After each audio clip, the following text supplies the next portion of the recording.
Blog নিয়ে তো আপনারা দেখতে থাকুন, আশা করি ভালো লাগবে। তো এই ব্লগটা দেখুন কি অবস্থা আমাদের গ্রামের ভেতরে, মানে নদীর বাঁধ ভেঙে গ্রামের ভেতরে জল ঢুকছে।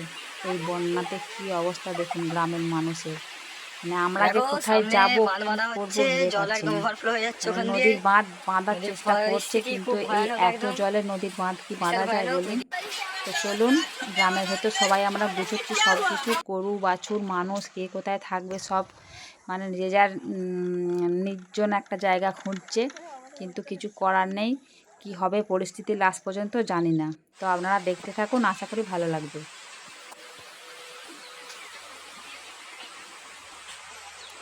তো দেখতে পেয়েছেন নদীর অবস্থা, কি অবস্থা নদীর পুরো মানে ভর্তি। এরপর গ্রামের মানুষ মানে অসহায়, গ্রামের মানুষ এখন অসহায়, কোথায় যাবে তার ঠিক নেই। রাস্তায় জল উঠে যাচ্ছে, আর একটু একটু করতে হলে একটু উঠে যাবে।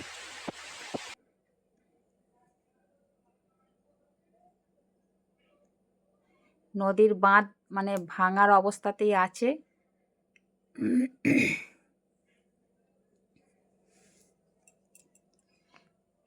জল ঢুকছে গ্রামের ভেতর দিয়ে, মানে নদী ঝাঁপিয়ে জল ঢুকছে, কি অবস্থা বুঝতে পেরেছেন। নদীর বাঁধ অবশেষে ভেঙেও গেছে, কিছু করার নেই।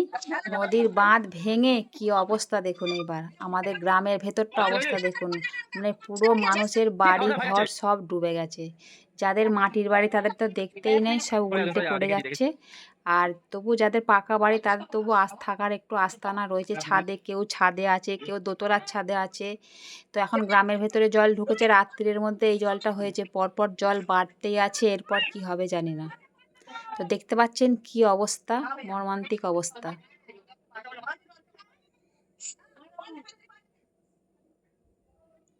তো বাচ্চাদের খুব আনন্দ হচ্ছে এই জলে নেমে, 14 বার জলে সাঁতার কাটছে, কিন্তু মানে বড়দের তো প্রচুর মানে মন খারাপ। চারদিকে জমিতে যা চাষ হয়েছিল সব ডুবে নষ্ট হয়ে গেছে।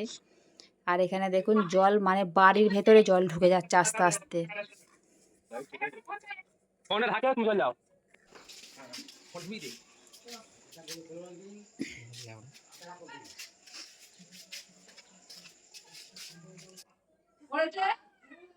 দেখতে পেয়েছেন তো, সবাই জলে নেমে আনন্দ করছে, ছেলেপুলেরা জলে নেমে পড়েছে। আর এদিকে আমাদের দোকানের ভেতরে জল ঢুকে যাবে মনে হচ্ছে, যা জল বাড়ছে। তো দেখি দোকানের মাল মনে হচ্ছে আমাকে তুলতেই হবে, কিছু করার নেই। একটা কাপড়ের দোকানের কত জিনিস বলুন তো, কোথায় কি রাখবো কোথায় কি গুছোবো আমি জানি না গো, মানে কাঁদবো না কি করবো ভেবে পারছি না। এই দেখেছেন অবস্থা, পরপর জল বাড়তেই আছে। একটা মানুষের দেখেছেন তো, এক মানুষের ওপর জল হয়ে যাচ্ছে পরপর, জল দিয়ে যাচ্ছে, দেখতে পাচ্ছেন কতখানি জল, এই যে হেঁটে হেঁটে রাস্তা দিয়ে যাচ্ছে, কি অবস্থা দেখুন। এরপর আস্তে আস্তে বাড়ছে জল। তো ওই জন্য আমি চলে এসেছি দোকানের মাল গুছোবো বলে। কাপড়ের দোকান সবাই জানেন আপনারা, তো আমি দোকানের মাল কিছু কেমন নিচেরগুলো, নিচের যে তাকে দুটো তাক আমি সরিয়ে রাখবো এখন আপাতত। তারপরে যদি পরে আবার জল বাড়ে, তারপর আবার আস্তে আস্তে আবার আমাকে সব কিছু সরাতে হবে।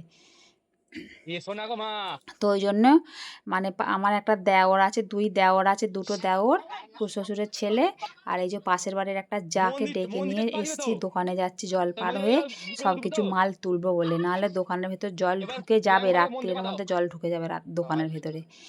তো এখন মানে সব কিছু গুছিয়ে রাখাই ভালো না। তো চলুন দোকানে যাচ্ছি এখন জল পার হয়ে হয়ে।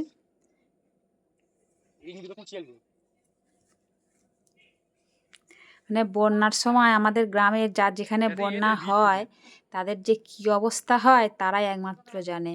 এরপর মানুষ খেতে পাবে না।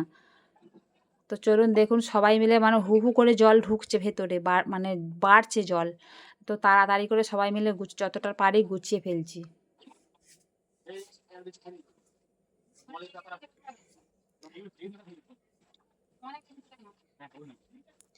তো কি অবস্থা, মানে মানুষের এইসব গ্রামের মানুষদের কি যে অবস্থা হচ্ছে আর কি যে হবে এরপর বন্যার পর, তো সেটা মানে শুধু আমরাই আমাদের গ্রামের মানুষই সেটা জানতে পারবে, মরবে মরবে টের পাবে। কিন্তু আমাদের এরকম মাঝে মাঝেই হয়।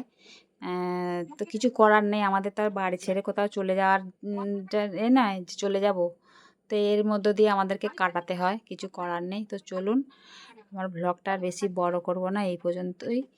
মানে বেশি কত দেখাবো বলুন তো আপনাদেরকে, যতই দেখাবো ততই অনেক, মানে সারাদিন এইসব জলে ডুবে ডুবে মানুষ কাজ সারছে, সব কিছু গুছোচ্ছে, তুলছে, কিছু করার তো নেই।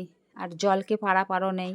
তো এসে যদি জল ঢুকে যায়, কারো কিছু করার নেই। নদীর বাঁধ ভেঙে গেছে, তো আপনাদেরকে তো দেখালাম নদীর কী অবস্থা। সেই নদীটা যদি বাঁধ ভাঙে, তাহলে গ্রামের মানুষের কী অবস্থা হবে বুঝতে পারছেন তো। তো চলুন এই